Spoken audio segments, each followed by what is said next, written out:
Hi guys, welcome to back Asha vlog. 5th day mini vlog. ಇವತ್ತು ಷಷ್ಠಿ, ಶನಿವಾರ ಬಂದೆ, ವಾರದ ಪೂಜೆನೂ ಇದೆ ಇವತ್ತು. ಅದಕ್ಕೋಸ್ಕರ ನಾನು ನೈವೇದ್ಯಕ್ಕೋಸ್ಕರ ಎಳ್ಳುಂಡೆ ಮಾಡ್ಕೊತಾ ಇದ್ದೀನಿ.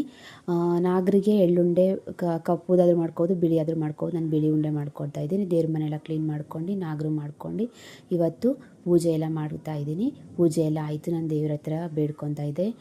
ನೀವೇನಾದರೂ ಕಷ್ಟ ಏನಾರ ಇದ್ದರೆ, ನೀವು ನಾಗರದ್ದು ಏನಾರು ಇದ್ದರೆ ಪರಿಹಾರ ಆಗಲಿ ಅಂತ ಬೇಡ್ಕೊಂಡ್ರೆ ಪರಿಹಾರ ಆಗುತ್ತೆ. ಇವತ್ತಿನ ದಿನ ಪೂಜೆ ಹೀಗಿತ್ತು. ಇವತ್ತು ನಾನು ಗ್ರೀನ್ ವೆಜಿಟೇಬಲ್ ಪಲಾವ್ ಮಾಡ್ತಾಯಿದ್ದೀನಿ. ಪುದೀನ, ಕೊತ್ತಂಬರಿ, ಮೆಣಸಿನ್ಕಾಯಿ, ಶುಂಠಿ ಬೆಳ್ಳುಳ್ಳಿ ಪೇಸ್ಟ್ ಹಾಕಿ ರುಬ್ಕೊಳ್ಳಿ. ಕುಕ್ಕರ್ ಇಟ್ಕೊಂಡು, ಕುಕ್ಕರಿಗೆ ಮಸಾಲೆ ಐಟಮ್ ಎಲ್ಲ ಹಾಕ್ಕೊಂಡು, ಈರುಳ್ಳಿ ಹಾಕ್ಕೊಂಡು, ಟೊಮೊಟೊ ಮತ್ತು ರುಬ್ಬಿರೋದೆಲ್ಲ ಹಾಕಿ, ಉಪ್ಪು, ಅರಿಶಿನ ಎಲ್ಲ ಹಾಕಿ, ಈ ವಿಡಿಯೋ ನಾನು ಫುಲ್ ವಿಡಿಯೋ ಅಪ್ಲೋಡ್ ಮಾಡಿದ್ದೀನಿ ಯೂಟ್ಯೂಬಲ್ಲಿ. ಒಂದ್ಸರಿ ಚೆಕ್ ಮಾಡಿ ನೋಡಿ. ನಿಮಗೆ ಗೊತ್ತಾಗಿಲ್ಲ ಅಂದರೆ ಆ ವಿಡಿಯೋದಲ್ಲಿ ಗೊತ್ತಾಗುತ್ತೆ ನೋಡಿ. ನೀರೆಲ್ಲ ಹಾಕಿ ಕುಕ್ಕರ್ ವಿಸಿಲ್ ಬರಲಿ. ಒಂದೆರಡು ವಿಸಿಲ್ ಆದಮೇಲೆ ಟೇಸ್ಟಿಯಾದ ಯಮ್ಮಿ ಆದ hotel style green vegetable pulao ready ಆಗಿರುತ್ತೆ. ಒಂದ್ಸರಿ ಟ್ರೈ ಮಾಡಿ ನೋಡಿ. ಇಷ್ಟ